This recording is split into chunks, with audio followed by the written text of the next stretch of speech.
Ahojte milí paleonáčenci. Vítam vás pri ďalšom videu zo série Paleo príbehy.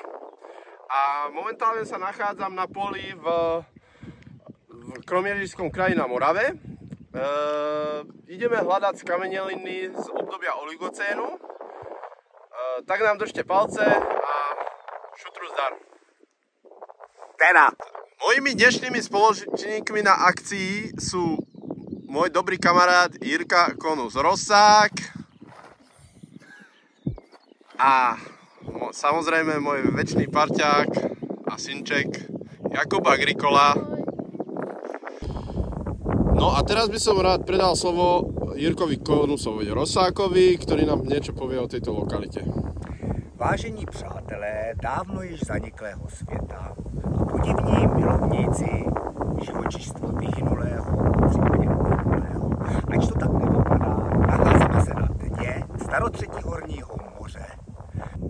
Toto moře v období oligocénu bylo velice chudé na kyslík. Ukládaly se tu sedimenty bohaté na křemík, které vznikaly sopečnou činností v okolí.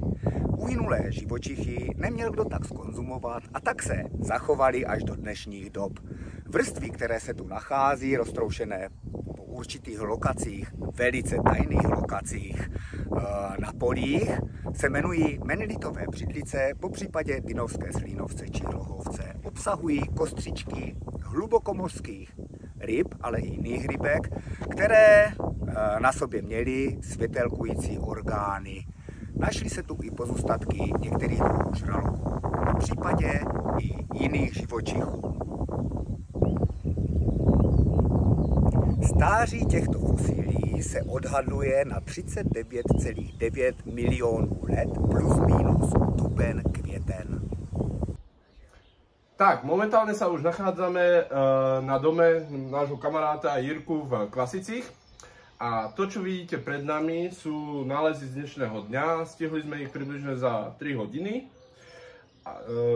Treba povedať, že mali sme výnimočne dobré podmienky na zber, pretože pole, kde sme hľadali, bolo poorané a absolútne bez nejakého porastu.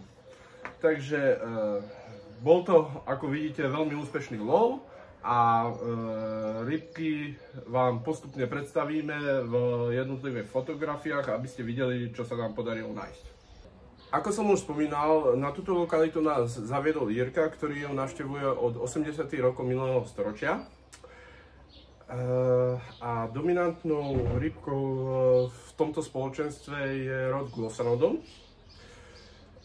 Predpokladáme, že väčšina tých rybiek, ktoré sme dnes našli, spadajú pod tento rod. A môžem povedať, že som mimoriadne hrdý na to, že dve z nich sa podarili nájsť aj môjmu synovi Jakubovi. A sú to prvé dve rybky, ktoré sa mu podarili nájsť, skamenelé rybky, ktoré sa mu podarili nájsť v jeho živote. Takže Kubo je nadšený. Aj mne daj placáka samozrejme a sme za to radi. Mimoriadnou motiváciou k tejto akcii bola aj knižka, ktorú mi Jirka prosím podaj. Ktorú môžete teraz vidieť v zábere. Jej autorkou je pani doktorka Ružena Gregorová z Moravského zemského múzea. A pokiaľ máte možnosť si ju zohnať, tak určite neváhajte, pretože je geniálna. Ja som mal možnosť ju preštudovať dnes ráno, za 2 hodiny. To bolo akože luxusné čítanie, aj tie fotky sú naozaj kvalitné. No a na záver tohto videa by som vám ešte ukázal fotky detailov dnešných nálezov, aby ste mali zhruba prehľad, čo sa nám podarilo nájsť. Ďakujem vám za vašu priazeň a pokiaľ sa vám naše videá páčia, tak dajte nám like alebo odber a tešíme sa na ďalšie akcie s Jirkou, s Kubom a spoustu dalších lidí. A samozrejme Foxíkom. Takže majte sa a šutru zdar.